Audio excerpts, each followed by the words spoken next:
Chapter 7 Education Gatekeeping the Truth. It is easier to build strong children than to repair broken men. Frederick Douglass. We are taught to believe that education is the key to freedom. That schools are the engines of upward mobility, the temples of truth, the places where potential becomes possibility. It's a beautiful idea. But like so many stories in the empire of illusion, it leaves out everything that matters most. Because when we trace the origins, design, and impact of formal education systems, not just in one country, but globally, a much starker picture emerges. Schools were not built to liberate minds. They were built to manage them. And more than that, to sort, separate, reward obedience, punish resistance, and filter which truths get passed on, and which ones don't. The factory model of education. Most modern schooling systems, especially in the West, grew alongside the Industrial Revolution.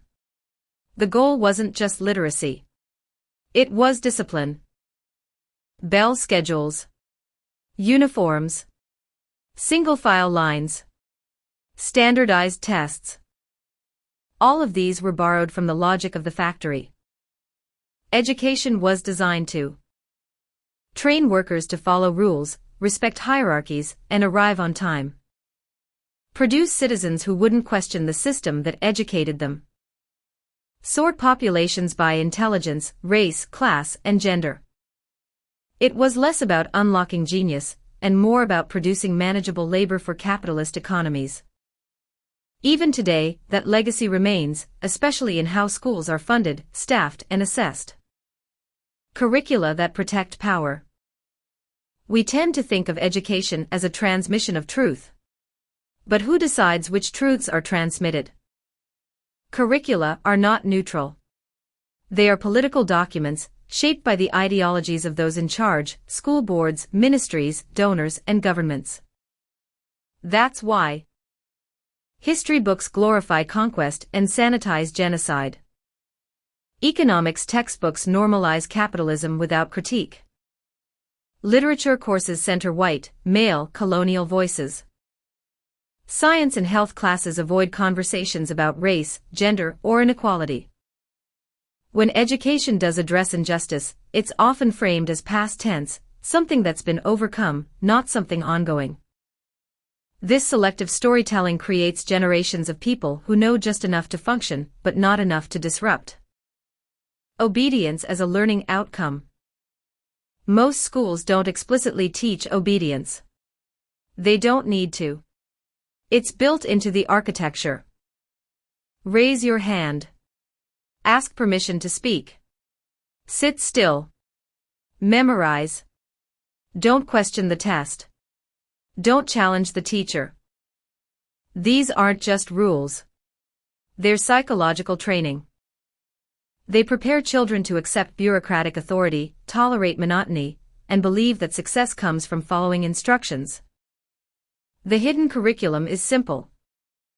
Obedience is rewarded. Disruption is punished. And by the time students graduate, they've already learned the most important lesson of all: how not to question the system that taught them.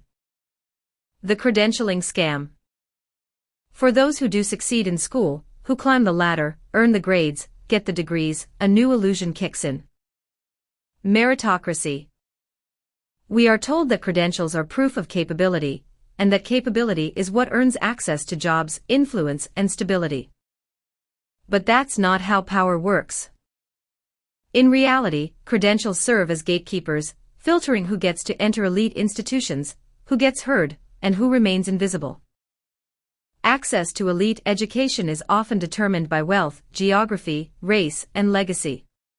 And those credentials become currency, not because of what they mean, but because of what they allow. This creates a world where knowledge is hoarded, not shared. Truth is branded, not democratized. Genius is only recognized if it speaks the language of the institution. The result: talent doesn't guarantee opportunity. Birthright does. Policing, punishment, and the school-to-prison pipeline. Nowhere is the illusion of education more violently exposed than in the school systems that criminalize children, especially Black, Indigenous, disabled, and poor students. Police in hallways. Suspensions for minor infractions.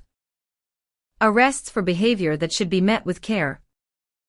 This is not accidental. It's part of a disciplinary ecosystem that prepares some students for college and others for cages. It teaches them early that resistance equals punishment. That survival depends on silence. That school isn't a sanctuary but a battleground. The school-to-prison pipeline is not a side effect. It is a feature of a system designed to manage populations, not serve them. What kind of learning frees us? Despite all this, education can be revolutionary. It has been before. It still is in pockets: liberation schools, unschooling communities, indigenous knowledge systems, decolonized curricula, radical classrooms.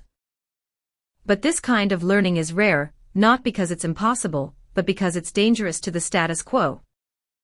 It teaches students to ask, who benefits from this knowledge? What voices are missing? What assumptions go unchallenged? What would it mean to rebuild learning as a collective, liberatory practice? These questions don't just change minds. They threaten systems. Which is why real education must be reclaimed, not reformed. And truth must be made accessible, not gated by grades, loans, or legacy. Next up, Chapter 8. The Cult of Capability. We'll confront the myth of meritocracy and reveal how capability has become a new form of exclusion, where talent isn't enough, and access is still inherited. Chapter 8. The Cult of Capability. The system was never designed to find the best. It was designed to justify the winners. If you work hard, you'll succeed. If you're smart enough, you'll rise. If you fail, it means you didn't try hard enough. These are the central mantras of modern life, the gospel of capability. And we've been trained to believe them not just as advice but as moral truth. This is the cult of meritocracy, the belief that ability earns opportunity, that talent guarantees mobility, and that success is a personal achievement rather than a structural outcome. But what if it's all a lie? What if the people most celebrated for their talent started with advantages others could never dream of? What if the doors they walked through were opened generations ago, with wealth, status, and access passed down like heirlooms? And what if capability is less about what you can do, and more about how well you fit into a system that was never built for everyone? Meritocracy, the polished mask of elitism. On the surface, meritocracy sounds just. It promises that anyone can succeed if they're good enough. But in practice, it functions like a sieve, sifting people not by their potential, but by their proximity to privilege. From elite university admissions to corporate promotions, from publishing deals to grant funding, from tech startups to TED stages, access is never neutral. It's shaped by networks built in exclusive schools, accents coded for authority, skin tones that don't trigger suspicion, pedigrees that earn second chances instead of punishments. Meritocracy doesn't eliminate discrimination. It disguises it in the language of qualification. When talent isn't enough. We all know people who are brilliant but invisible. Artists, writers, thinkers, inventors, overflowing with ideas, but blocked by bureaucracy, bias, or poverty. Meanwhile, we watch mediocrity rise, backed by capital, legacy, or charisma. The rich are given credit for risk. The powerful are celebrated for leadership. The visible are assumed to be capable because they've already arrived. This isn't an exception. It's a pattern. And it reveals the central truth of meritocracy. It doesn't reward the best. It rewards the most compatible. Compatible with whiteness. With patriarchy. With capitalism. With institutions designed to echo themselves. Birthright over brilliance. It's tempting to believe that the world is fairer now than in the past.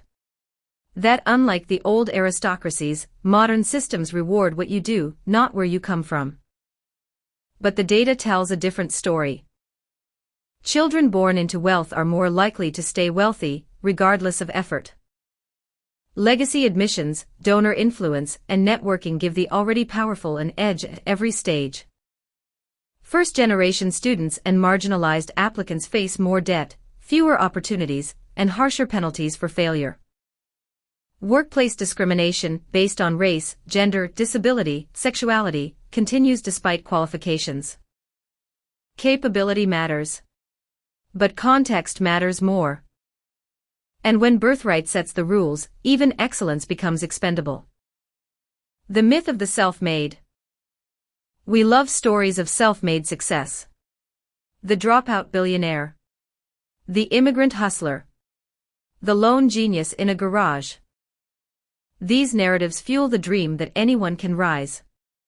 But most of these stories are highly curated, leaving out the seed funding, the family safety nets, the networks of privilege, the labor of unseen communities. Worse, they are weaponized against those who struggle. If you're poor, it's your fault. If you're unemployed, you must be lazy. If you're not winning, you're not trying hard enough. This turns systemic barriers into personal shame.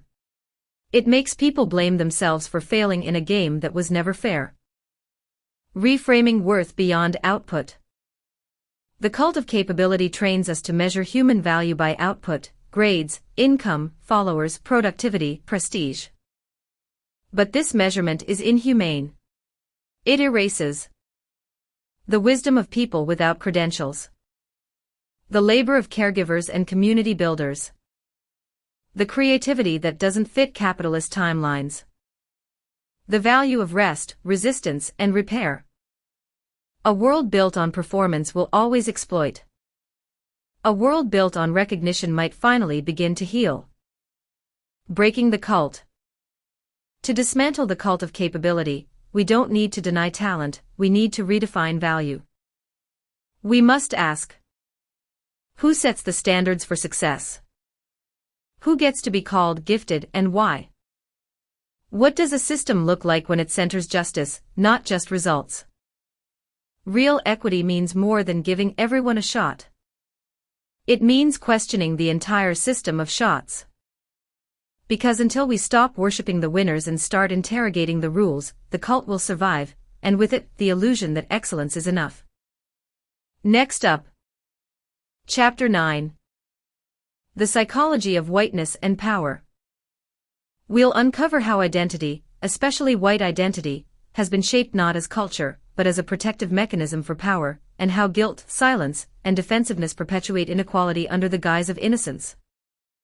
Chapter 9. The Psychology of Whiteness and Power. White supremacy is not just a political ideology, it's a psychological inheritance. Talk about race long enough and you'll feel it. The shift.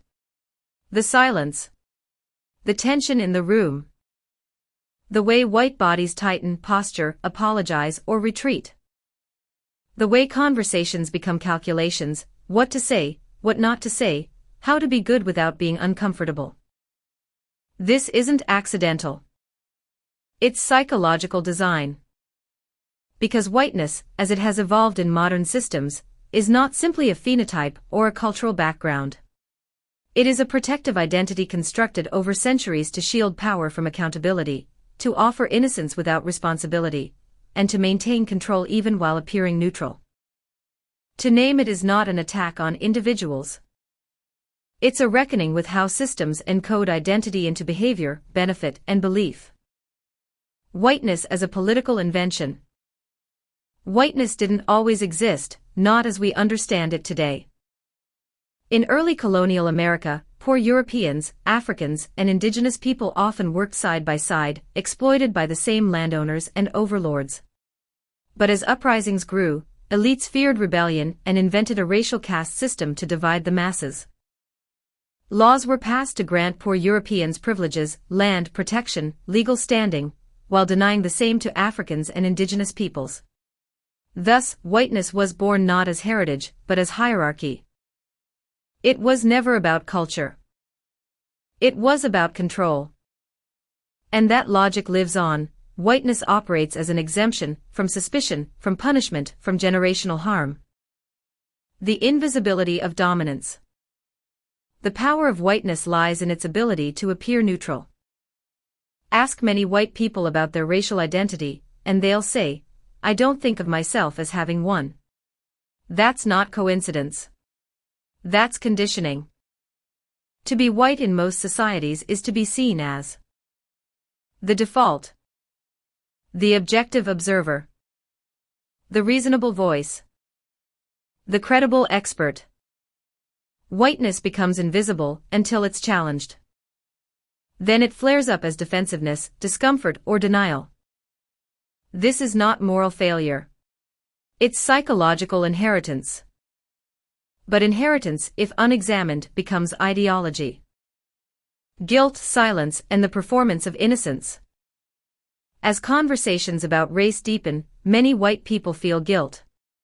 But guilt is not the same as growth. Guilt can lead to silence, "I don't want to say the wrong thing."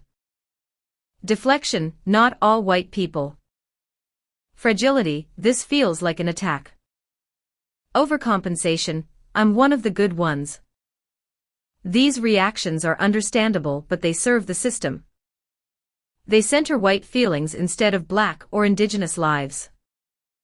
They interrupt accountability in the name of comfort. In the psychology of whiteness, being good matters more than being just. Weaponizing identity to protect power. Whiteness, when threatened, doesn't just retreat. It can weaponize itself. Calling the police on Black people for existing in public spaces. Clutching purses, locking doors, escalating fear without evidence. Leveraging white womanhood to trigger state violence, a la Emmett Till. These behaviors aren't just social, they're systemic. They activate institutional force based on historical coding. White fear equals danger. Black presence equals threat. The result: deadly consequences with legal backing. But what if you didn't ask for it? Many white people feel confused or resentful about the critique of whiteness, especially if they didn't grow up wealthy, hold explicit prejudice, or benefit from obvious privilege. But here's the paradox. You don't have to ask for a system to serve you. You only have to stop noticing when it does. That's how systems work. Just as patriarchy doesn't require men to be villains, white supremacy doesn't require white people to be bigots. It only requires silence, neutrality, or a quiet preference for comfort over justice. This isn't about guilt. It's about responsibility. Dismantling without self-hatred. To critique whiteness is not to condemn white people. To examine complicity is not to erase worth. To face history honestly is not to drown in shame. There is a path through this, but it doesn't begin with comfort. It begins with humility, with listening, with a willingness to be transformed by truth rather than defended by identity. Because the ultimate goal isn't to be a good white person. It's to stop clinging to whiteness as a shield, and start showing up in the work of liberation, fully human, fully accountable. Chapter 10, where we confront the cycles of resistance that have shaped history, and how, again and again, revolutions fall short when they seek peace without justice, and reform without transformation. Chapter 10, Revolutionary Times, the punchline we've missed. Each time history repeats itself, the price goes up. Ronald Wright. The world feels like it's trembling. Protests in the streets. Governments in crisis. Billionaires rising. Empires straining. Climate collapse looming. Truth and lies battling for the soul of public consciousness. We call it a moment of crisis. But it's not new. History keeps coming back around. From the French Revolution to the Haitian Revolution, from American independence to anti-colonial uprisings, from civil rights movements to digital revolts, every generation has faced this question. Can we finally break the cycle? So far, the answer has mostly been no.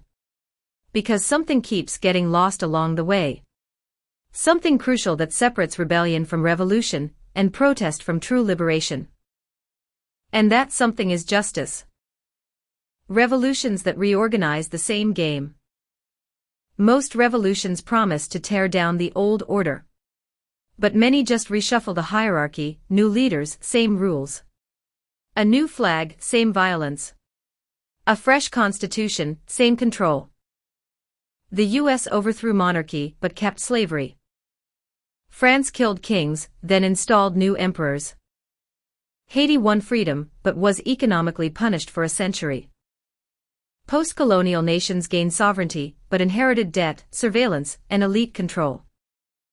These weren't failures of passion or vision. They were failures of depth, revolutions that changed power holders, but left the architecture of domination intact. The lie beneath peace. Whenever a movement rises, there's a pushback that arrives cloaked in virtue. Let's restore peace. Let's move on. Let's unify. But peace without justice is not peace. It's pacification. It asks the oppressed to swallow centuries of harm in exchange for stability. It asks the aggrieved to be silent so the comfortable can sleep.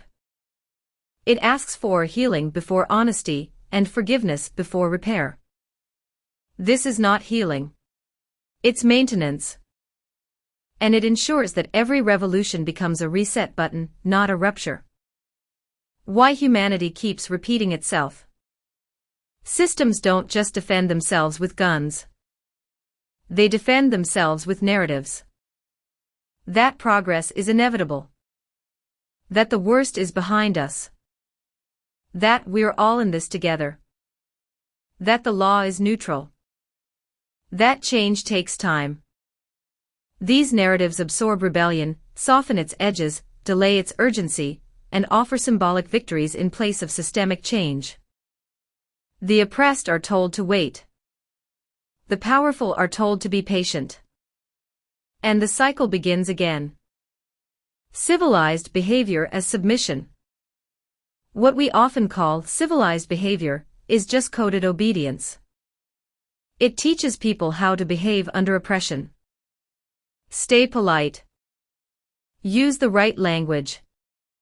Trust the system. Avoid anger. Forgive quickly.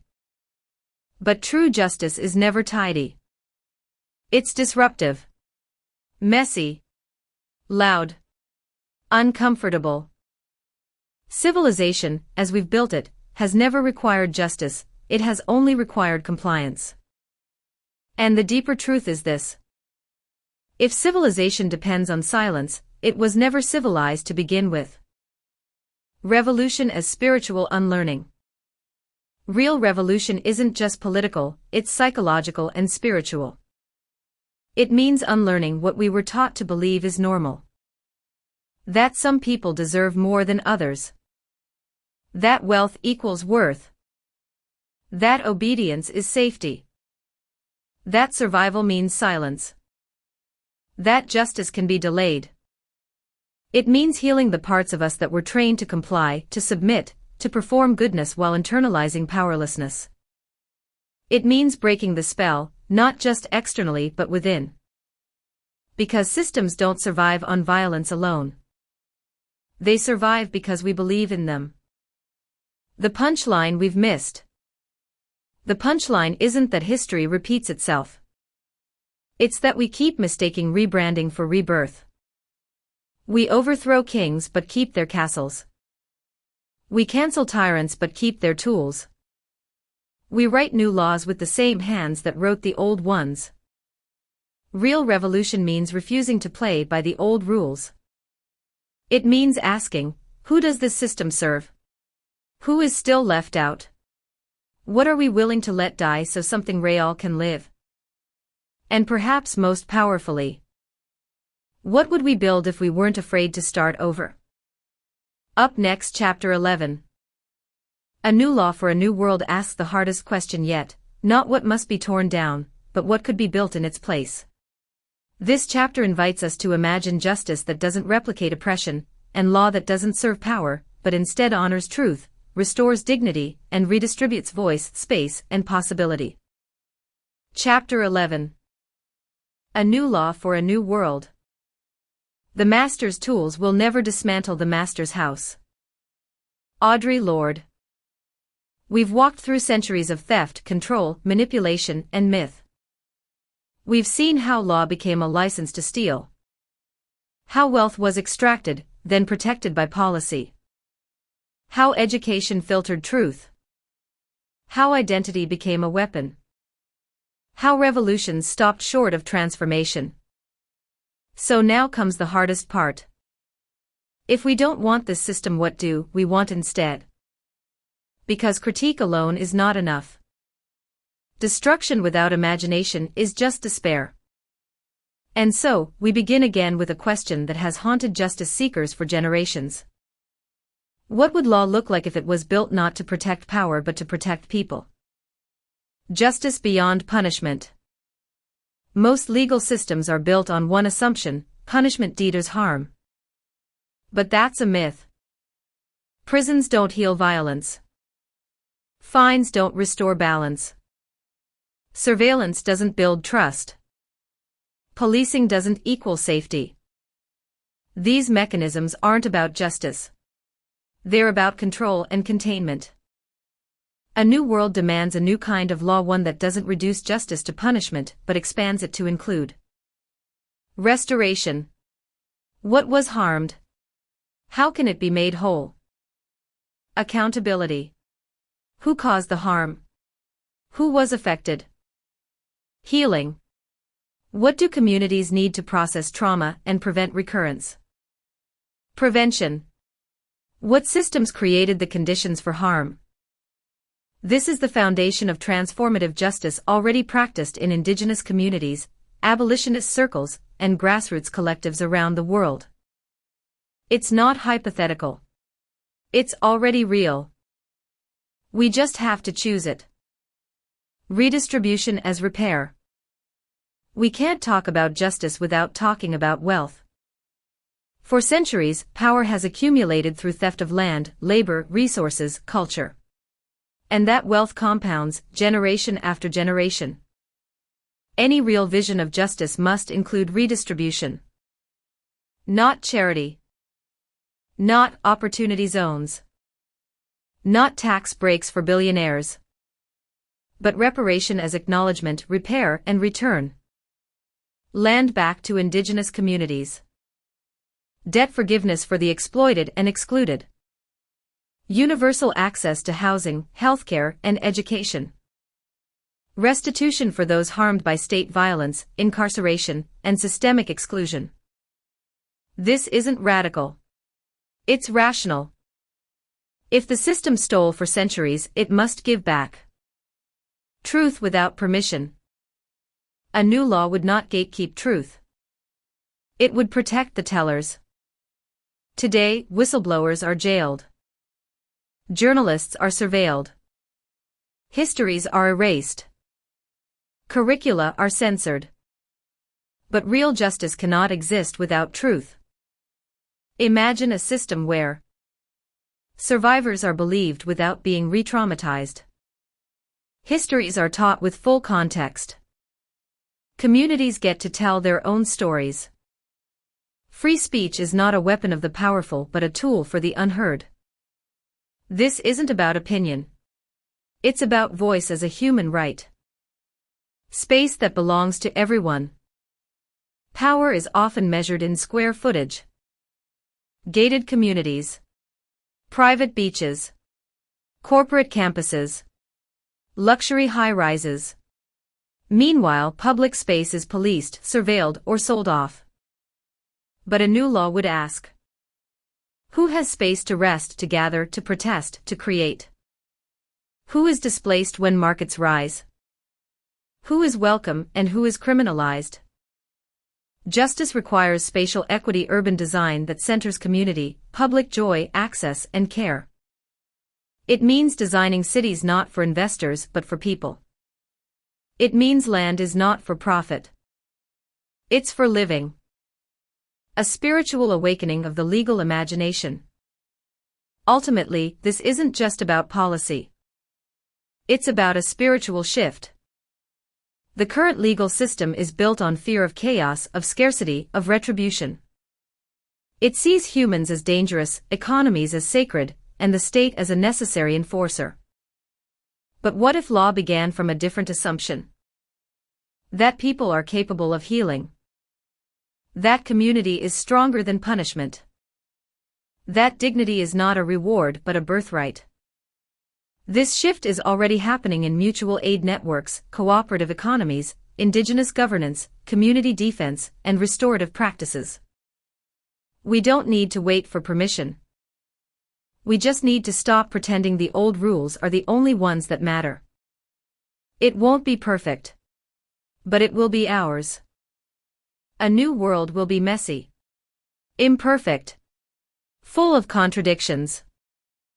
But it will be ours, not inherited from colonizers and kings, but crafted by communities that dare to dream beyond fear.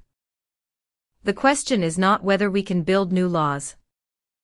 The question is whether we can finally trust ourselves enough to try. Next up, Chapter 12.